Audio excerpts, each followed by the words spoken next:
Guys, lu tau gak sih banyak orang Indonesia yang belum paham dan belum tahu gimana caranya menghadapi resesi. Padahal resesi itu adalah sesuatu hal yang pasti terjadi. Mungkin gak hari ini, mungkin gak bulan depan, mungkin gak tahun depan, tapi dia pasti akan terjadi di dalam fase hidup lu sebagai manusia. Dan kalau resesi beneran datang, khususnya resesi global, udah pasti jauh lebih parah dampaknya dan udah pasti juga berdampak pada hidup lu. Tapi sayangnya nih banyak orang Indonesia yang gak paham. Karena mereka kira resesi paling yang terpengaruh negara, paling pemerintah, paling orang-orang yang duitnya banyak, paling konglomerat. Enggak. Resesi itu bisa kena ke semua orang. Dari orang yang tinggalnya di Menara Gading sampai orang yang tinggalnya di kolong jembatan, udah pasti terdampak yang namanya resesi. Dan masalahnya gini, banyak orang pun gak siap menghadapi resesi bukan karena duitnya kurang. Enggak, salah.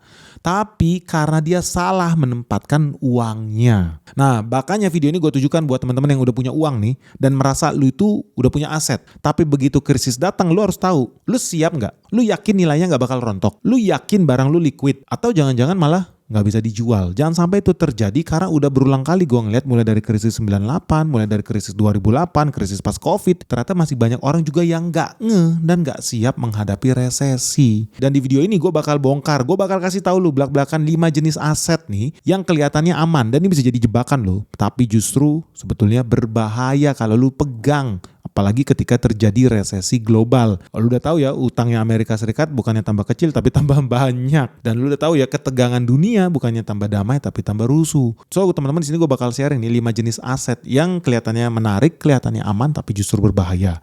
Makanya ini bukan opini, tapi ini berdasarkan data dan kejadian yang sudah terjadi berulang-ulang kali setiap ada krisis ekonomi. So yang pertama nih, jebakan yang paling sering kena nih, itu aset-aset sejenis saham yang sifatnya gorengan, saham-saham spekulatif. Ini bahaya nih kalau lu pegang saham yang gak punya fundamental yang kuat.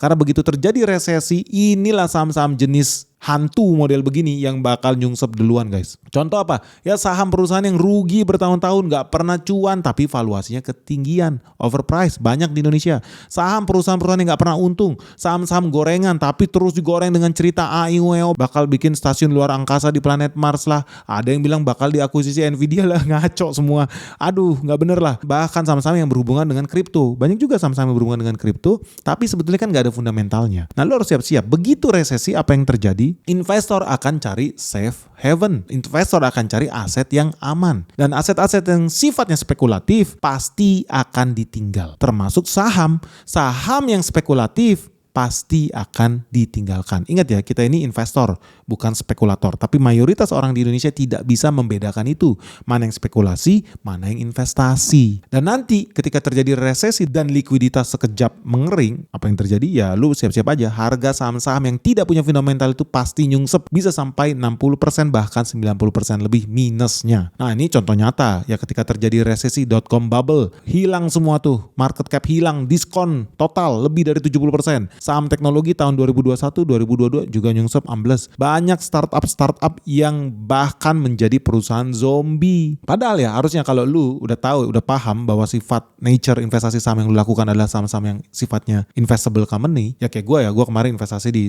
IPCC sampai sekarang pun gue masih hold. Kenapa ya? Secara fundamental sangat bagus. Gue happy dengan itu. Bukan rekomendasi jual atau beli. Dibanding gue beli saham-saham yang sifatnya spekulatif. Gue tidak melakukan spekulasi, gue melakukan investasi. Dibanding ada saham nih bisa naik ribuan persen. Gue gak pernah tergiur dengan itu. Good for you kalau lu dapat. Tapi gue investor. Kita investasi di yang pasti-pasti aja guys. So kalau lu lakukan itu, investasi perusahaan yang profit, cash flow-nya positif. Bahkan syukur-syukur dia bisa ngasih dividen yang stabil. Kalau gue sih gak ngincer dividen yang stabil. Tapi banyak orang suka dengan itu. And that's okay. Tapi lu harus tahu, hanya perusahaan-perusahaan yang bisa bertahan di kala resesi adalah sektor-sektor yang defensif, consumer staples, utility, energi dasar, hal-hal yang pasti tetap dibutuhkan bahkan ketika dunia resesi. Contoh gampang yang namanya ya ketika dunia resesi, lu pasti tetap butuh tracking, lu tetap butuh logistik, lu tetap butuh makan, lu tetap butuh minum. Ketika terjadi resesi nggak mungkin lu mendadak tadinya biasa makan beras, lu tiba-tiba makan batu, yakin gua. Nah itulah maksudnya sektor-sektor yang defensif yang akan tetap bertahan ketika terjadi resesi. Nah teman-teman harus siap, makanya kalau lu masih bingung segera daftar di Benix Investor Group karena kita bakal bahas yang lebih detail lagi. Lu bisa hubungi nomor di bawah ini atau lihat website kita karena kita akan membahas emiten-emiten yang menarik, peluang investasi yang bagus dan bahkan berkunjung ya ke perusahaan-perusahaan yang mempunyai fundamental yang baik. Nah, yang kedua itu adalah jenis jebakan ketika lu investasi di properti, aset, khususnya ya properti real estate dengan aset yang memiliki hutang sangat besar. Nah ini banyak nih jebakan nih. Karena banyak orang kira ya ketika dia investasi di properti dikira aman. Padahal enggak. Ketika lu beli properti, mayoritas orang beli properti itu pasti pakai utang. Kalau utang berarti ada cicilan. Dan ketika terjadi resesi, apa yang terjadi? Inilah bom waktu guys, karena lu tetap bayar hutang. Contoh, banyak orang udah punya satu rumah, tiba-tiba beli lagi rumah kedua, ketiga buat investasi nih mindset dia, namanya beli properti kan aset dikira aman. Banyak yang lakukan itu? Banyak. Bukan cuma rumah, banyak juga orang beli apartemen, investasi apartemen tuh ada yang sampai di Singapura, teman-teman kita banyak yang invest di Dubai. Harapannya apa? Mereka bisa menyewakan itu dengan harga yang tinggi. Bisa? Iya, for now. Tapi ternyata mau lu rumah, apartemen, ruko, sifatnya menjadi spekulatif ketika terjadi resesi guys. Kenapa ini bahaya? Lu bayangkan ya ketika terjadi resesi, udah pasti nih demand menurun, sewa menurun, permintaan makin lesu. Tetapi bunga bank justru bisa tambah tinggi. Dan ketika semua itu terjadi, udah permintaan berkurang, harga sewa menurun, bunga malah tambah tinggi. Apa yang terjadi dengan cicilan lu? Cicilan lu tetap jalan. Ini pahit banget, ini ngeri banget. Dan gue udah saksikan begitu banyak ya orang-orang yang ya investasi apartemen gila-gilaan apalagi sekitar tahun 2000-an. Mereka menikmati cuan yang luar biasa, happy banget. Tapi ternyata kalau lihat sekarang orang-orang yang pada pegang apartemen itu ya sedih. Kenapa ya? Sama seperti di Amerika Serikat terjadi krisis di tahun 2008, krisis properti, subprime mortgage, apa yang terjadi? Banyak orang bunuh diri karena banyak orang bangkrut, kehilangan asetnya. Dia beli apartemen itu dulu harganya 2 miliar, sekarang boro-boro 2 miliar. Dia jual 1 M aja belum tentu ada yang mau beli. Itu realitanya. Dan lu harus hati-hati soal aset, khususnya properti ya. Karena gue udah lihat begitu banyak pengusaha, konglomerat, orang-orang kaya lah, yang jatuh bukan karena miskin, tapi karena over leverage. Over leverage artinya apa? Lu beli sesuatu pakai margin, lu beli sesuatu pakai hutang, lu beli sesuatu bukan dengan duit lu sendiri, tapi lu beli pakai leverage, pakai duit orang lain. Dan ini yang harusnya lu lakukan. Pertama, karena resesi udah pasti akan terjadi. Gua rasa sekitar 3-5 tahun lagi akan terjadi. Dan dari sekarang lu udah mulai harus menghindari leverage yang berlebihan. Stop over leveraging. Jangan lakukan itu. Pun kalau lu lakukan itu, lu harus tahu, lu harus exit 2-3 tahun ke depan. Ingat yang gua ajarin hari ini, lu akan catat dan lu akan rugi kalau lu tidak simpan ilmunya. Yang kedua, lu harus gerak nih. Lu punya waktu 2 tahun buat lunasi cicilan lu. Terutama yang bunga-bunganya tinggi. Oh, lu mau cicilan mobil kayak, apartemen lu di Dubai kayak, atau lu punya cicilan ruko kayak, segera lunasin tuh. Lu cuma punya nyawa 2 tahun nih. Dengar kata gua. Segera lunasi, jangan lu over leverage. Dan lu kalaupun terpaksa pegang properti, terpaksa lu punya aset, ingat, fokus di properti yang cash flow-nya positif, alias di properti yang memiliki income generating asset. Jadi aset-aset properti yang bisa menghasilkan steady income buat lu. Contoh misalkan lu beli hotel, kita lagi ada rencana nih ambil hotel nih. Kenapa? Karena gue udah melihat kita bakal untung gede di situ, kita bakal profit di situ, kita bakal punya penghasilan yang stabil di situ. Ya, karena gue udah punya pengalaman juga mengelola ribuan hotel di Indonesia. Dan kenapa lu harus fokus di properti yang memiliki cash flow positif, bukan di capital gain, karena itu sifatnya spekulatif. Oh, dia bakal naik 300%, 500%, oke, good for you. Tapi anyway guys, resesi ada di depan mata. Tidak sekarang, tidak tahun depan, tapi gue udah bilang sama lu, 3-5 tahun lagi akan terjadi resesi. Bukan karena salah Indonesia, no, karena ekonomi global yang memang gak baik-baik saja. Dan lu artinya harus fokus investasi di aset atau properti yang sifatnya bukan memberikan lu spekulasi income dalam bentuk capital gain, itu spekulatif, tapi punya potensi memberikan cash flow secara stabil, positif. Ini beda ya, ingat lu. Ada orang investasi aset, mau tanah, mau properti, mau kawasan industri dengan mindset nanti untung 5 kali lipat capital gain. This is not the right moment. Ataupun kalau lu ada di momen itu, ini mungkin saat yang tepat buat lu switching ke aset properti yang bisa mengenerate income, yang lebih stabil. Hotel, kosan, kontraktan, perkebunan, dibanding tanah kosong, sawah, lu bisa dapat steady income dari sana. Nah yang ketiga, itu investasi di cash. Ini agak ngeri nih. Aset jenis ketiga ini adalah ketika lu punya cash di bank dan lu gak punya strategi di sana. Ini bahaya banget. Gue paling sebel kalau perusahaan kita itu cashnya banyak di bank. Gue kesel. Gue selalu bilang, lu puter dong. Lu ada otak gak sih? Bisa gak sih taruh ke saham? Bisa gak sih taruh ke aset-aset lain yang bisa mengenerate income? Kenapa? Karena lu sering anggap ya uang tunai itu aman guys. Tapi itu hanya aman kalau lu bisa tahu cara pakainya dengan benar. Tapi lu bayangin banyak orang itu duit cashnya nganggur. DPK nih kalau di bank nih, dana pihak ketiga nih. Dan ini duit nganggur di dompet lu, di ATM lu, itu adalah duit cash aset yang bakal mati, pelan-pelan mati. Kenapa? Karena ada namanya inflasi. Inflasi 3% artinya duitnya setiap dia mampir di dompet lu minus 3%, minus 3%, minus 3%, mati, habis. Bahaya nih. Karena inflasi itu memakan nilai uang lu. Dan yang kedua, ketika terjadi resesi, resesi itu sering diikuti sama pelonggaran moneter. Tahu nggak pelonggaran moneter apa? Karena lagi resesi, duit kering di bawah yang dilakukan negara apa? Cetak duit, inflasi makin tinggi. Akibatnya apa? Mata uang lu makin lemah. Uang cash yang ada di dompet lu, di ATM lu makin lemah. Dan akibatnya apa? Sering kali terjadi resesi, bunga deposito itu ada di bawah inflasi. Ini ngeri loh. Contohnya gimana? Lu bayangkan ketika terjadi resesi nanti, inflasi bisa sampai 9%, tapi bunga bank cuma 3%. Artinya duit lu simpen di bank pun, lu depositokan sekalipun, tapi lu minus 5%. Ngeri. Itu faktanya dan itu sudah berulang kali terjadi, guys. Makanya lu jangan heran ya, di Jepang aja ada pada masa ketika dia resesi, nabung di bank itu bunganya minus 1%, guys. Kenapa bisa terjadi? Karena resesi. Dia pengen uang itu banyak keluar ke masyarakat, cetak duit terus. Itu yang dilakukan mereka. Bukan artinya nggak pernah terjadi. Ternyata ini pernah terjadi. Sejarah sudah membuktikan itu. Ketika lu taruh duit di bank, ternyata duit lu makin habis. Dan lu bayangkan ada orang itu punya duit bahkan sampai mengendap bertahun-tahun di tabungan. Padahal seharusnya dia bisa puter itu di aset yang lebih produktif. So, apa yang lu harus lakukan? Banyak orang yang nggak tahu ya. Mereka nggak punya kebijaksanaan finansial, mereka nggak ada financial literacy. Kalau lu termasuk kategori yang itu, lu cash rich tapi nggak tahu strateginya, lu harus lakukan ini. Yang pertama lu lakukan, lu split emergency fund. Jadi ketika terjadi resesi, lu nggak usah panik selling saham lu udah punya emergency fund, lu cukup hidup di situ selama 1-2 tahun ke depan. Karena resesi bukan terjadi selama 1 minggu, 1 tahun, enggak guys. Resesi itu biasanya hitungannya tahunan. Jadi lu harus siap-siap emergency fund. Mulai dari sekarang lu mulai ngitung, pengeluaran saya per bulan 10 juta. Berarti kalau 1 tahun gua harus punya 120 juta. Nah, lu siapin lah emergency fund itu. Jadi keluarga lu tetap aman, nyaman, anak-anak lu tetap bisa minum susu tiap hari. Pertahankan itu ya. Begitupun kalau udah hitung, pengeluaran gue 50 juta sebulan. Berarti setahun gue butuh 600 juta. Itulah emergency fund lu. Lu siapkan itu. Terus yang kedua, kalau lu udah punya emergency fund, lu harus taruh juga, putar duit lu. Ya kalau lu orangnya safe banget, beli SBN, beli sukuk, beli ori, taruh duit lu di money market fund supaya duit lu bisa bekerja menghasilkan duit lagi buat lu. Jangan pasif, diem di ATM, diem di bank. Bahkan ada orang simpen duit di bawah bantal kasur tempat tidurnya. Bisa jadi karena hasil korupsi, guys. Tapi lu jangan lakukan itu karena lu harus lebih bijaksana dengan keuangan lu. Uang harus bekerja buat lu. Dan ini akan memberikan keuntungan yang gede buat lu. Karena ketika terjadi krisis, terjadi resesi, apa yang terjadi? Lu udah siap nih dengan dana cash buat beli aset-aset yang dijual murah ketika terjadi krisis. Ya gue udah menikmati, gue salah satu orang yang menikmati era COVID-19. Banyak orang jual aset dengan harga yang sangat-sangat murah. Gue di situ dapat beli rumah diskon 50%, beli saham diskon 90%. Jadi gue orang yang sangat happy dan menikmati terjadinya krisis, guys. Sorry banget nih. Tapi ya memang itu kenyataannya, banyak orang tidak bijak, tidak cerdas dengan keuangan mereka. Lu jangan jadi bagian dari mereka. Orang-orang yang hobinya berspekulasi, lu harus punya mental orang yang sukanya investasi.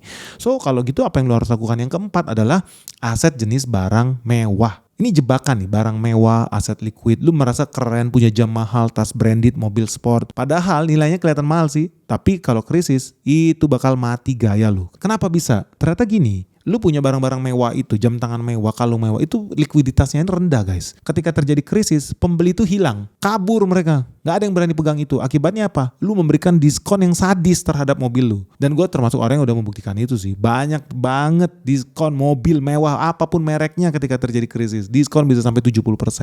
Pembelinya gak ada, tapi mereka butuh duit. Mereka ini buat survive. So, akibatnya lu demi bisa dapat duit cepat, lu lagi BU, ya lu jual semurah-murahnya, guys. That's the reality. Momen ketika terjadi resesi. Nah, contohnya apa sih yang orang tiba-tiba panik selling selain saham ya atau properti? Ya ada mobil mewah, perhiasan, dan bahkan jenis-jenis koleksi ya, barang collectibles tertentu yang gak punya market yang luas lah. Marketnya gak umum. Contohnya gold pendant atau lukisan dan lain sebagainya. Marketnya kan gak umum. Jadi orang gelap banget bisa banting harga segila-gilanya. Gue ada salah satu kenalan yang beli lukisan dulu bisa sampai 3 miliar sekali belanja lukisan, 12 miliar. Ya ketika terjadi resesi dia gak siap, gaya hidupnya sangat tinggi, spending dia bulanan bisa sampai 4M per bulan. Apa yang dia lakukan? Dia panik selling. Lukisan-lukisan dia jual harga 300 juta, 200 juta, orang pun gak ada yang mau. Buat apa? Gue gak paham lukisan, buat apa gue ambil barang lu? Gak ngerti.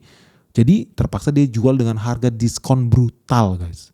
That's the reality again. Jadi apa yang harus lu lakukan?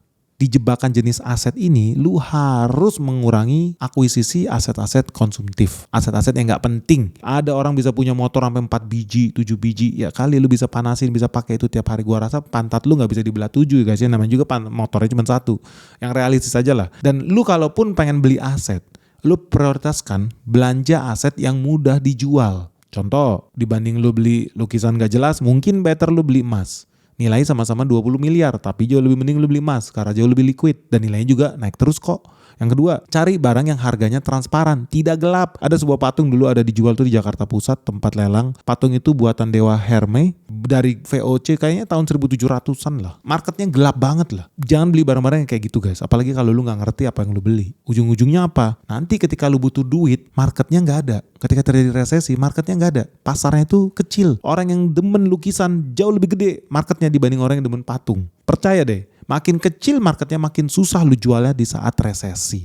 Trust me bro. Yang kelima, ini yang bahaya adalah ketika lu investasi di aset ya, atau di bisnis yang tidak punya cadangan cash yang kuat. Cash reserve-nya kecil, tipis. Ini paling bahaya karena banyak perusahaan jenis-jenis ini kalau lu investasi itu paling banyak bikin bangkrut ketika terjadi resesi. Ini banyak bisnis yang kelihatannya dari luar rame, omzetnya gede, orang ngantri mau jadi customer dia. Tapi di belakang layar nafasnya pendek guys. Kenapa? Marginnya setipis kertas, cost-nya tinggi banget. Ini bisnis-bisnis yang margin tipis, utangnya banyak, mau gak mau dia buat trying to survive dia harus ngutang. Di Jepang banyak perusahaan zombie kayak begini. Gak layak sebetulnya buat hidup perusahaan ini. Dan yang ketiga, dia gak punya dana cadangan. Ternyata bukan cuma manusia yang perlu ada emergency fund. Perusahaan pun perlu ada dana cadangan. Ini penting guys. Contoh ya, kita punya perusahaan ya, at least nafasnya cukup buat 2-3 tahun ke depan. Jadi kita cadangin itu. Supaya ketika terjadi resesi, gue tidak PHK massal karyawan gue. Jangan sampai itu terjadi. Jadi seorang perusahaan, lu punya investasi pun di perusahaan, carilah yang CEO yang punya mindset begitu. Jadi nggak foya-foya, nggak gila-gilaan. Ada duit dikit beli ini beli itu, jangan begitu. Harus tetap conserve cash-nya. Dan bahaya kalau ada perusahaan yang tidak punya mindset konservasi cash itu. Ketika terjadi resesi, apa yang terjadi? Demand turun, konsumen kabur, tahan duit, nggak mau spending. Akibatnya apa? Supply-nya masih ada nih, tapi permintaan drop jauh. Akibatnya mau gak mau cash flow lu makin seret. Cash flow makin seret, terpaksa lu efisiensi. Artinya lu PHK massal. PHK massal karyawan lu gak ada lagi yang jadi kasir, gak ada lagi yang kerja di logistik, gak ada lagi yang nyetir. Ujung-ujungnya usaha lu tutup. Jadi banyak perusahaan yang bangkrut, yang tutup bukan karena produknya jelek, tapi kehabisan nafas. Gua sekitar 4 tahun yang lalu ya, ada penawaran nih buat investasi di Maluku, invest di berhubungan dengan seafood. Gue lihat marginnya tipis banget, omsetnya gede banget. Tapi marginnya tipis banget karena ternyata operational cost-nya itu begitu tinggi. Belanja solar, belanja listrik, lo tau lah Maluku susah dapat listrik di zaman itu ya. Terus kasus pencuriannya banyak, mereka mancing pakai solar kita, pergi ke laut. Ternyata ikannya nggak dibawa ke darat, ikannya dijual di tengah laut ke kapal-kapal yang berangkat ke Cina, ke Jepang. Akibatnya marginnya setipis kertas guys. Padahal lu beli solar nggak bisa ngutang, lu beli solar cash bayarnya. Jadi lu bayangkan ini semua cash-cashan gelap banget. Gue bilang gue gak mau invest. Bahaya nih ketika terjadi krisis, lu bakal susah. Lu gak bisa operasional bisnis lu. Lu sangat bergantung dengan hasil panen hari ini di laut. Dan duitnya udah harus segera dipakai buat belanja solar besok. Gimana bisa survive perusahaan model begini? Ya hari ini apa yang terjadi? Bubar perusahaannya bro. Bubar. Bukan karena produknya jelek, no. Ikannya bagus-bagus. Orang bisa sampai ke Jepang kok. Tetapi ya bisnis banyak yang mati karena kehabisan nafas. Makanya lu kalau mau invest di bisnis cari yang cash flow-nya jelas. Cadangan cash-nya banyak. Kayak Berkshire Hathaway, Warren Buffett, cadangan cash-nya gede banget guys. Tiap tahun breaking records. Cadangan cash terbesar sepanjang sejarah. Makanya gue seneng dengan IPCC. Lu tahu IPCC cadangan cash-nya berapa triliunan? Gila nggak? Gila banget. Betul-betul fortress yang dibangun. Mereka bisa bertahan kalau terjadi krisis, dia akan survive karena dia punya cash reserve yang kuat. Dan yang paling penting nih buat teman-teman, kalau lu investasi di bisnis atau properti atau aset atau usaha apapun itu, selain cadangan cashnya aman, cash flow-nya sehat, harus juga invest di perusahaan yang efisien, yang bisa motongin biaya-biaya yang gak penting, yang gak memberikan value bagi perusahaan. Itu lu harus kurang-kurangin deh, jauh-jauhin kalau perlu. Hematlah. Kenapa? Karena sebelum resesi datang, lu udah punya mindset harus fokus di survivability. Fokus gimana caranya bisa bertahan. Bukan malah justru ekspansi. Sekarang lu masih bisa nikmati momen itu. 1 tahun ini, 2 tahun ini lu harus bisa nikmati momen itu. Boleh, that's good. Tapi begitu masuk tahun ketiga, lu harus siap-siap guys. Again, lu harus siap-siap masuk ke mode survival. Makanya gue optimis banget IHSG bakal 10.000. Karena gue udah yakin kita pasti mencapai titik itu. nggak nyampe 3 tahun. Tapi setelahnya lu udah tahu dong, dan itu bakal kita bahas lebih detail lagi di Benix Investor Group. Makanya lu buruan join tuh di Benix Investor Group biar segera dapat informasi terbaru. Nah, yang paling penting nih guys, so apa yang harus kita pegang nih? Apa yang harus kita simpan saat resesi? Kenapa? Karena ternyata resesi ini bukan soal lu kaya atau lu miskin, lu tua atau muda, enggak, semua orang pasti kena yang namanya resesi. Tapi resesi ini soal bagaimana lu bisa fleksibel. Aset-aset yang lu punya itu memberikan lu flexibility buat pindah dari A ke B ke C ke D. Lu bayangkan kalau duit lu mati di kompleks apartemen di Malaysia yang berubah jadi kota hantu. Lu mau jual pun susah. Ketika terjadi resesi, lu diskon pun gak ada yang mau beli. Berat. Makanya invest di aset yang fleksibel. Invest di aset yang liquid. Dan lu harus disiplin. Buat apa? Ya buat berani shifting itu. Buat berani katakan tidak terhadap aset-aset yang spekulatif. Karena lu adalah investor, bukan spekulator. Dan lu harus ingat, orang yang selamat dari krisis biasanya bukan orang yang paling berani, orang yang paling pinter, atau orang yang paling nekat. No. Orang yang selamat dari krisis justru orang yang punya nafas panjang. Atau orang suka bilang punya peluru cadangan. Makanya ketika terjadi krisis kayak kemarin, COVID, kita punya nafas panjang. Kita yang survive, bukan cuma survive, malah untungnya gede banget guys. So teman-teman ingat ya, yang namanya resesi itu bukan gue mau nakut-nakutin lu. Pasti akan datang di fase hidup lu. Udah pasti tidak ada manusia yang tidak pernah ketemu resesi. Pasti ada. Minimal 2 atau 3 kali lah dalam usia lu. Dalam hidup kamu. So kalau gitu resesi adalah hal yang pasti. Yes. Artinya lu gak usah takut, justru resesi itu bukan akhir guys. Justru resesi ini adalah momen, opportunity, sebuah kesempatan buat kamu yang sudah siap. So pertanyaannya, apakah kamu sudah siap menyambut resesi yang akan datang? Tidak tahun ini, tidak tahun depan, juga tidak 2 tahun lagi. Sudah siap apa belum? Dan strategi kamu seperti apa? Sharing dong di kolom komentar yang di bawah ini supaya bisa jadi pelajaran buat teman-teman yang lain juga. Terutama pengalaman lu ketika lu ketemu resesi di tahun 98, resesi di tahun 2000-an, termasuk resesi terakhir di era COVID kemarin. Apa yang lu saksikan dengan kacamata lu? Sharing di sini. Gue udah sharing ketika itu gue mengalami banyak aset-aset di diskon, gue termasuk yang menikmatinya. Diskon saham, diskon properti, diskon mobil. Kalau lu gimana? Lu pengalaman apa yang lu temui? So buruan sharing pandangan kalian, buruan sharing pengalaman kalian terkait resesi, para pengusaha, para investor dan teman-teman di luar sana penonton setia Benix. Sharing pendapat kalian, sharing pengalaman kalian melewati resesi, strateginya seperti apa. Karena 5 orang dengan komentar terbaik yang mendapatkan jempol likes paling banyak bakal dapat hadiah spesial dari Benix, oleh-oleh khas dari sebuah pulau di ujung timur Indonesia. Yang kemarin baru aja kita kunjungin bersama Benix Investor Group. Menarik nih guys, karena lu bakal cuan gede nih kalau bisa tahu perusahaannya apa. So, semoga video ini bermanfaat. Ditunggu ya 5 komentar terbaik dengan likes terbanyak akan dapat hadiah spesial dari tim Benix. Salam sehat, salam cuan, bye-bye.